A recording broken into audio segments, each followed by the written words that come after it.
final, a best-of-7 series with no signs of slowing down against Entity 7 good girl. to reclaim their throne and head to MSC 2024. Chicken. Take a look at the stats. It shows that they have very limited hero pool, but that shows their mastery of their heroes and their roles. I mean, you're gonna have to take a look at Sagan at this point. The mastery that you were talking about leans on towards those Novaria and the Valentina heroes, or picks that he has been using 5 times each, 100% win rate. You really have to take note of this player heading into the international tournament. And if you take a look at Blink as well, he won every game with Minotaur, Kaja, and Ruby, while Gusta La Gusta has been undefeated with the Harith, the Beatrix, and the Claude. That is massive to think about, knowing that these players have been here for a while and now they're included in the mid-season cup. It's going to be interesting how they're going to show out. So we're really looking forward to seeing RRQ Akira back in the international series. So for RRQ Akira, MSCU! Supportahan ang ating mga koponan na nag-represent para sa Pilipinas. We have Liquid Echo and we're waiting for one more. Support our grand finalists in the upcoming match that's gonna happen in MSC, that's the Mid-Season Cup, in partnership with Esports World Cup happening this July in Riyadh, Saudi Arabia. This is going to be massive for whoever will take the victory because the prize pool is at $3 million. A life-changing thing at that to whoever is going to be the victor of MSC 2024. Pero bago ang lahat, tingnan natin kung sino nga ba ang muling representative ng Pilipinas para sa That's MSC 2024. good. Eto na, casters, Pasok. pasok. Maraming salamat, Mara and Hans. Nagbabalik nga tayo sa ating casting desk dito. It's already game number 4. Match point na para sa Falcons. AP Bren. After that, I would say hard-earned victory dahil napakaganda rin ang laro ng RSG doon. Oh, parang grabe yung palitan. Nakala natin matatapos na ng minions ng RSG. Tapos naging baliktad pa yung sitwasyon. So, it could be anybody's game, but at the end of the day, isa na lang ang kailangan ng Falcons AP Brand. Dito matetest yung emotional stability and mental fortitude naman ng RSG. Parang nakita natin na test na yun mismo dun sa game na yun. Kasi lamang na sila. They're making the right moves. Maganda yung pagkaka-flow.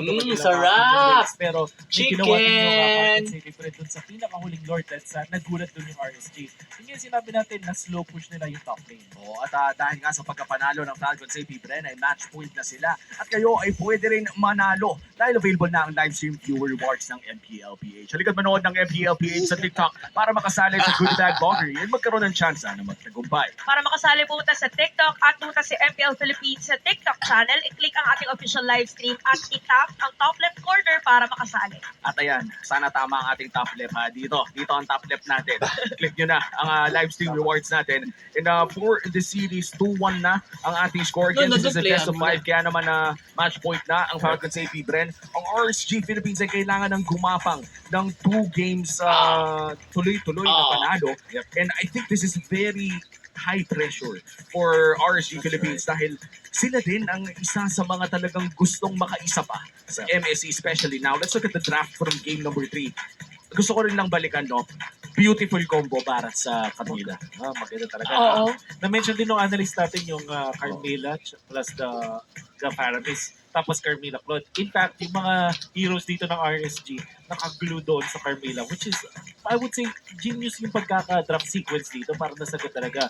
However, it wasn't yung talagang combo nila na nagpatalo sa kanila sa game na yun. Tingin ko dun sa decision nila. Kasi ang thing with combo-based na mga lineups is kapag naisahan na kayo, nabawas kayo ng isa, wala na yung combo nyo. So parang dahil nga combo-based kayo, pag nawala yung bonding ninyo or yung kanyang chemistry synergy nyo, biglang humihina yung lineup on its own. So if you're looking at individually sa RSG, parang na medyo nalulugi sila doon. Hindi pa rin na-solve yung Arlot. Yung Arlot, di ba, din out natin na gumanda siya kasi maganda yung performance si Nats. But overall, mahihirapan siyang pumes dun sa mga Butter. team fights kapag wala na yung Carmela na option. So parang dun na sira yung parang mindset, yung approach, kumbaga, ng side ng RSG. I gotta say, no, even in the last fight ay nakita natin may flicker na si Nats pero nag-struggle pa rin talaga silang makahanap ng isang magandang set. Pero mukhang blue side naman na magiging selection ng RSG Philippines dito. And I just want to go back to our More? last 3 games. Blue side ang nanalo all 3, correct? Eh, More? unang panalo pala ng blue side yan eh. Yung kanina, yung last game kanina, natin. last game. O kasi That's AP right. Bren yata yung, tama ba? Bren yung- Yung So baliktad. first game. So red side ang mataas ang win rate. Exactly. Red side ang Oh. mataas ang win rate ngayon so far. And risky to for RSG Philippines. Hopefully may bala pa silang dinala. In game number 1, nakakita tayo ng alpha pick na konti lamang ang nag-expect. Sa tingin nyo, meron pa bang mga naitatago sa bahol ng RSG Philippines? Feeling ko meron pa eh. Meron yan, imposibleng wala kasi parang nakita natin nung normal gameplay nung game number 2 dun sila nagkaroon ng konting struggles. Pag nagkaroon tayo ng pag normal versus normal yung heroes, parang pagalingan na lang kasi. At alam naman natin, parehas magaling yung mga teams. And if you are RSG, syempre, entire season, tapos meron ka pa 2-week break, imposible namang walang naisip yun na iba pang mamit. And that's also true with the Falcons AP Bren, which ngayon, yung priority nila is export. Hindi dahil sa malakas yung export on its own, pero flex speed kasi siya, pwede siyang EXP, pwede siyang jungle. So, yan yung mga, I'm sure meron na nakahanda dyan. Yeah, and for RSG Philippines, again, this lineup is specifically made talaga na makabalik sila sa MSC na international tournament. Dahil I think in terms of veterancy and in terms of experience, ito yung squad talaga na nakapagdadala na ng kampeonato. It's a dog. The dog is barking. Na rin nung nanalo sila nung LC 2022. Kaya naman hindi rin biro ito ng Daddy. Falcons AP Bren dahil kung tutuusin, Daddy. it could have been anybody's game. Pinag-usapan nga natin off-broadcast no, Chantel. Parang kahit sino padala sa dalawang Daddy. ito ay parang Ready na. kayang mag-champion ng MSC. Oo, parang kung isipin mo sayang, no? Kasi kung pwede Mami. diretso na lang lahat Oh, lahat na lang. ng mga team side. Mami. Kahit sino talaga. Your mommy is a ay, bitch. kaya. Pero Don't ang you know? kailangan is to get to experience this type of MLB. Mommy is a bitch. Playoffs pa lang natin. Oo. At pinapanood na ito, panigurado Ano sa ng taas? buong mundo. Iniisip na nila sino ba ang pag-aakandahan Mami. natin para sa MSC. Pero Is a pupunta bitch. muna tayo sa traffic picks ng game number 4. Once again, lamang na ang Falcons 80 Red. It's match point for them. Kung makukuha nila ang pagkamanalo dito sa game number 4, ay kaya na nila, hindi lang kaya, kundi sigurado na ang kanilang spots MSC.